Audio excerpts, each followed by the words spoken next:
বিক্রেতা, পারিবারিক বস্ত্র প্রতিষ্ঠান, খাগড়া, বহরমপুর এবং লালবাগ, মুর্শিদাবাদ।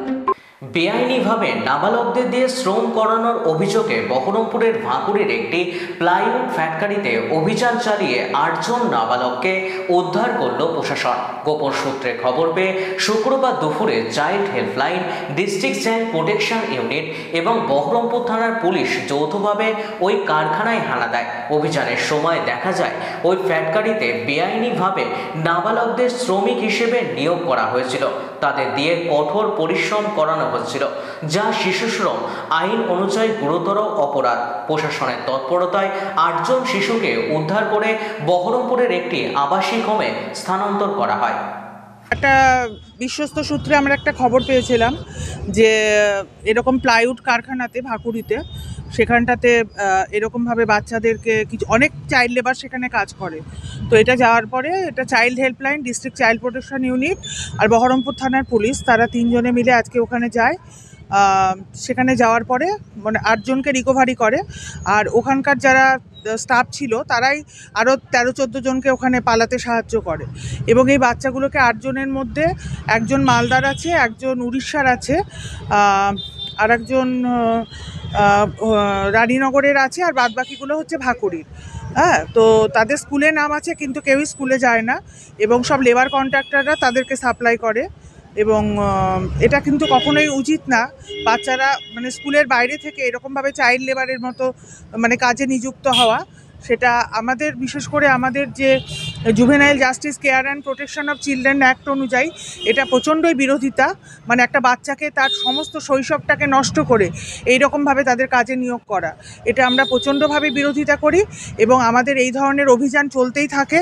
এবং আজকেও এরকম খবর পেয়ে আমাদের এই ধরনের অভিযান আমরা করেছি। কিন্তু আমরা খুবই দুঃখিত যে বাদবাকি বাচ্চারা তাদেরকে সরিয়ে দিল এবং তাদেরকে আমরা রিকভারি করতে পারলাম না। সবচাইতে যেটা মানে দুঃখজনক বিষয় সেটা হচ্ছে বাচ্চারা প্রচণ্ড হ্যাজার্ডাস কাজের সাথে যুক্ত ছিল।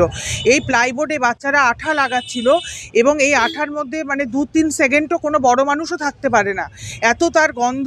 এবং এই রকম অবস্থাতে এবং এই সব আঠার মাধ্যমে তারা নেশা করে, এই রকম বাচ্চাদেরকে দিয়ে এই ধরনের হ্যাজার্ডাস কাজ করানো এটা একদমই উচিত নয়।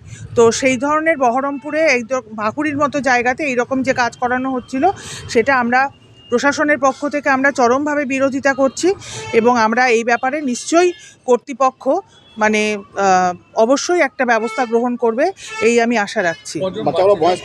বাচ্চাদের বয়স মোটামুটি ওই 11, 12, 13, 14 এরকম আর কি রয়েছে। হ্যাঁ, সিডাব্লিউসি প্রোডাকশন হয়েছে এবং হোমেও রাখা হয়েছে। ঠিক আছে, পরিবারের লোকজন এসেছে, আমরা দেখছি, আমরা ডকুমেন্টস চেক করছি। অনেকেই অরফ্যান আছে, সেটাও আমরা দেখলাম। সেগুলো আমরা সব কিছু দেখব, নির্দিষ্ট প্রসেসের মধ্যে যেভাবে হয় চাইল্ড লেবারের রিহ্যাবিলিটেশন, ঠিক সেই রকমভাবেই আমরা করব। অনেকেই আছে, কেউ বলছে 3 মাস, কেউ বলছে 2 মাস, এরকম বিভিন্ন জন বিভিন্ন বলছে। আমরা এখন বাচ্চাগুলো একটা ট্রমার মধ্যে আছে, আমার আস্তে আস্তে কাউন্সিলিং হবে, তারপরে আমরা আরও জানতে পারবো। এখন চলবে অভিযান, আমাদের চলতেই থাকে। এটা আমরা নিশ্চয়ই পুলিশ কমপ্লেন হবে এই ব্যাপারে। এমনি আমরা কাজ করি, ও খেলাধুলা করতে করতে চলে যায়, এমনি কাজ করে না। আমরা এখানে আমরা ভিন দেশ থেকে আসে, আমরা ফ্যামিলি নিয়ে কাজ করি, বন্ধু বান্ধবের সাথে এমনি খেলাধুলা করে। আপনার বাড়ি কোথায়? আমার বাড়ি মালদহ।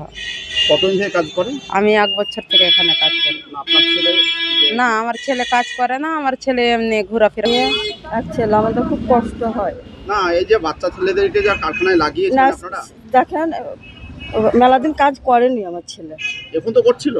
মানে লেগে আমরা টাকা পয়সা পাই না, আমাদের কাছে মানে কষ্ট হয়, তার জন্য। মালিক কি ডেকে নিয়ে গেছিল আপনাদেরকে ওখানে কাজ করার জন্য? তাহলে কিভাবে যোগাযোগ করলেন আপনারা? আমাদের ওখানে বাড়ি তো, তার জন্য। ওরা আপত্তি করেনি আপনারা যে কাজে আপনাদের ছোট ছোট ছেলেকে কাজে লাগাচ্ছেন সেখানে? ওরা কি বলেনি যে না এদেরকে কাজে নেবো না বা কিছু? হ্যাঁ, বলেছে কাজে নেবো না। তা আমরা বলেছি আমরা গরিব মানুষ, আমাদের মেয়ের বিয়ে দিলাম, আমাদের একটা খাটনিতে হয় না। পড়াশোনা করেন না আপনার ছেলে? পড়াশোনা মানে করতো, এখন করতো না? করতো, মানে এবারে স্কুলে ভর্তি হলো না। কতদিন থেকে কাজ করতো? মানে বলুন না কতদিন? ওনার 2-3 মাস ধরে। বাপও নাই মাও নাই, ওরা 3টে ভাই। তো আমি 3টে ভাইকে খুব কষ্ট করে মানুষ করেছিলাম, করার পরে স্কুলে ভর্তি করেছিলাম, দিয়ে 6-এ পড়লো। পড়ে মানে আমার খুবই কষ্ট, অসুস্থ আমি, থাইরয়েড সুগার, এবার আমি কাজ করতে কম পারি। তা আমি বললাম যে তাহলে কাজ, তাও কষ্ট করে পড়ালাম। তো বললো যে নানি তোমার তো খুব কষ্ট, 5 মাস 6 মাস পর পড়ে থাকো বিছনায়। তো আমি টুকটাক করি, আবার স্কুলেও যাই টুকটাক। হ্যাঁ, তা আমি বিশাল কষ্ট করে 3টে ছেলে মানুষ করছি, ওটা বড়, আরও 2টে ছোট আছে। তো ওই ছেলে দেখায় আরও 2টে মাদ্রাসায় ভর্তি আছে। তা আমি তো পড়াশোনা করাতে পারছি, মানে আমি যেরকম পাচ্ছি সেরকম করছি, মানে খুবই কষ্ট হচ্ছে, আমারও জীবনের কষ্ট হচ্ছে। এবার বাপ মা তো নাই যে বাপ মার দায়িত্বটা নেবে, তাহলে এবার আমি কি করে এবার পুষবো সেটা আপনারা বলেন, কি করে পুষবো? এবার এখন না 4 মাস হলে 15 বছর হবে। তখন কাজ করানো যায় না, সেটা তো আমি বুঝতে পেরেছি যে কাজ করানো যায় না, সবই জানি, কিন্তু আমি বাধ্য হয়ে মানে কোনো রকমে আমার চলছিল না, একদমই চলছে না। আমরা তো গরিব মানুষ, লাইনের ধারে আমাদের বাড়ি, আমাদের তো আর বেশি জমি জায়গাও নাই যে খেটে ছেলেপেলেকে খাওয়াবো কিংবা কিছু করাবো, সেটাও আমাদের নাই। আমাদের যে হয়তো গরিবের সংসার, বিটি ছেলে যদি হতো মানে বাড়িতে রেখে আর বিয়ে শাদি দিয়ে দিতাম, ওটা তো বেটা ছেলে। তাই হ্যাঁ, বুঝতে এমনি প্লাইয়ের মানে মাঠে আমরা করতাম, মাঠেই করতো, পাতা মেলা তুলা, না বাইরে এমনি পাতা মেলা তুলা এইসব কাজ করতো। আমার নাম বানু বিবি, ভাকুড়ি।